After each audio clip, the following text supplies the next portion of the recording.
You're listening to the Bearded Theologians podcast hosted by Zach Bechtold and Matt Franks. If you'd like to find out more about the Bearded Theologians, you can go online at beardedtheologians.com, where you'll find all of our past podcasts and other blog posts that we have up, along with some other items that you can purchase to help support the Beardcast. So we hope you enjoy listening to this week's show. You're listening to the Bearded Theologians podcast hosted by Matt Franks and Zach Bechtold. So today, we already had a podcast there this morning or this afternoon or sometime whenever YouTube finally renders it. But we with Derek Blaze, and it's a great podcast, and so I encourage you to go check it out because we talk about discipleship and not putting it in the corner and all sorts of fun things. And so I want to encourage you to go listen to that on discipleship. However, for the last few days, we've been talking about and sharing and being in conversation about what happened at the Special General Conference of the United Methodist Church. And Zach and I are both United Methodist clergy people. And so we wanted to share a little bit like that, like everybody else in their world has shared. We have to, because we said we would yesterday, because we didn't have anything after reflection. And so here's our reflection. Here it is. Well, not being there in person was really, really hard, because I wanted to be with our folks, with our people that were there, who were delegates, who were there in support. And if you followed this, if you're not United Methodist, you know that our denomination took a what appears to be a stronger stance against the LGBTQ community. But there is an outcry from many of hurt and disappointment. I don't think it's any secret. Maybe it is on this podcast. I think we've talked about it. I was a proponent of the One Church plan of being able to allow churches and pastors and conferences to open up and be the church they need to be in their context, which I know that means a lot of different things for a lot of different people. I have served in a lot of different places in the country, and that's why I was behind that, and I still am. That the United Methodist Church truly can live into open hearts, open minds, open doors, and I'm saddened that we did not do that this last week, and frankly, a little embarrassed. And that's just kind of where I'm at with that. But I've seen an outcry of support from clergy, from lay people, from people who aren't even Methodist. Just sitting in that grief, whether we agree in things or not, but sitting in that grief of the sex. And this week was a pretty sucky week. And so just trying to find a way through that and to remind my community or remind my churches that who we are called to be, that no matter who walks through our doors and through our into our communities, that they are welcome just as they are and just as who they are. That we will not ask questions first. We will simply bring people in. They have a place at the table and we will love them, period. It shouldn't come as a shocker that I was in favor of the One Church plan. Those that know me and know what I had been sharing with my congregation and my transparency on the issue of saying that I felt like this was the most optimal plan for people on all sides of the issue to at least have space to do the ministry in the context in which they serve. Mm-hmm.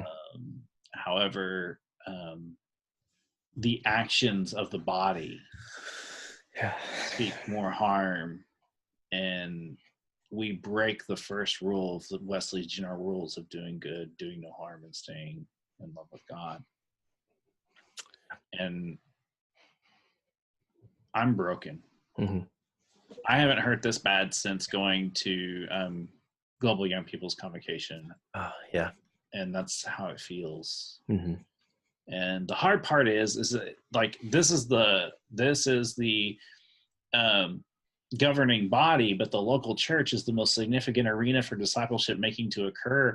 And I know that at the church I currently serve, at Tahoe First United Methodist Church, we fully live into it of being a church of open hearts, open minds, and open doors. And that's not going to change. Right. Same. And I know I have hope because I saw hope on Tuesday night when everything even seemed dark and dim. There was hope that something is going to change. Now, nothing's changed yet. We also know, if you're following this, you know that the Judicial Council has to weigh in on these decisions, and it may still mean that there is no change in our book of discipline, which is still harmful. Mm-hmm. And so now the question comes, what do we do? Yeah. The now what? And I think people are processing, and trying not to make rash decisions. Definitely making rash statements, and then we'll have to just come back and really wrestle with this and move forward. But if anything I've learned is that the larger mass of the church does not move in an expedient pace, and that I have hope that good will come out of this event, even though right now it doesn't feel that way. Yeah. So I have hope that this thing is going to change. Yeah. Well, in Tuesday, which was the end of this general conference, I missed a lot of it because I was at a doctor's appointment with my oldest daughter, who's 11, and we were driving back into town. It's snowy in Montana. It's cloudy. It's the time of the year we don't get a ton of sun, and so it's easy to fall into those moments of just, here we are. And I was emotional. I was driving, and the way that you come into town, our town sits in a hole essentially, and you can see the mountains in the backdrop. It's gorgeous. And it's cloudy, and we're coming right into town. There's a break in the clouds, and there's this tiny sliver of a rainbow. And she had just witnessed me just ugly crying in the car for 45, 50 miles. She understands what's going on, and because we had talked about it, and she said, "Daddy, look, there's a rainbow." Mm-hmm. And I was like, "Zoe, yeah, there is." And the clouds quickly came back in and covered it up, and I thought, what a reminder of the world that we live in and the moments that we are going through, and just the wonderment and faith of a child to see the rainbow in the darkness of the sky and to point it out. And just what a reminder that is of, even though some days seem dark and cloudy more than others, there is hope in the midst of it. And I thought, how had she not been with me, I'd have missed it, because I'd have just been focused on whatever I was focused on. And I was a little ashamed of myself. But what a beautiful moment to have with a kid, with my kid. But what a beautiful moment in her to share that wisdom with me and be able to share that with everyone else of, there's the rainbow, there's the hope, even when it's hard to see. And so that's where I'm at with it. I think if you're United Methodist and you're listening to this podcast, whether you're clergy or lay, don't give up.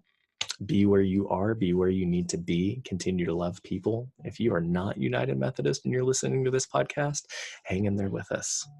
We love you. There's a space for you at the table, and there always will be. I always lean into what my mom would always tell me when things were difficult. She'd just say, trust in God in everything we are at. Yeah. And that's kind of where I'm at right now. And I do want to say I'm thankful for all the people who have been checking in on me and keeping up with me, because that's been helpful. Thank you. I agree. And I think that's that's part of being part of this large community that we're in. And I'm very thankful for our listeners. Some of you have even reached out to us or connected with us, and we're thankful for that. And thank you.